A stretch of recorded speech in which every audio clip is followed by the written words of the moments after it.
With this section, I will reveal where much of my bias about Charles Loring Brace comes from, and why I believe he was fully aware of his part in erasing his story of not only the Irish Catholic population that he so despised, but also the population of the American Republic.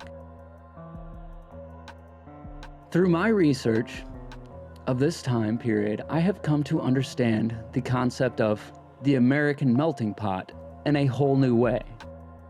In 1863, just 4 years after Charles Darwin published On the Origin of Species, at the height of the American Civil War, Brace published another work called The Races of the Old World. It's a difficult read, in my opinion.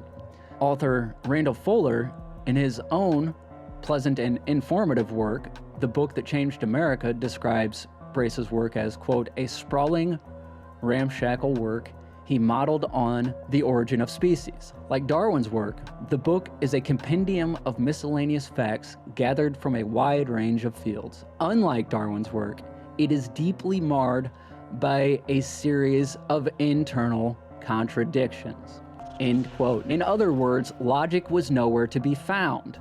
I'd say this is an accurate, maybe even generous description of Races of the Old World.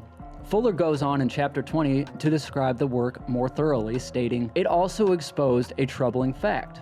Linguists did nothing to suggest that human history was progressive. Instead, it chronicled a series of mass migrations and endless cycles of conflicts and conquest, dislocations and intermixtures. All too often, Brace's catalog of invasions and intermingling signaled the decline of culture, end quote. This seems impossible to have been lost on Brace at the time of his writing, as evidenced by page 9 in the introduction of Races of the Old World. Quote, small bodies of men may be indeed transported or forcibly expelled to other countries until they or their descendants lost their language, as the African slaves in this country or the Negroes of the West Indies, end quote.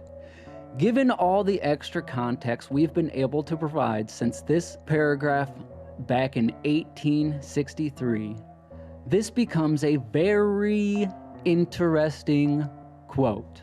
Charles Loring Brace not only studied and understood the most fundamental elements of completely erasing a civilization's history, he also understood the exact mechanisms by which you could achieve that goal.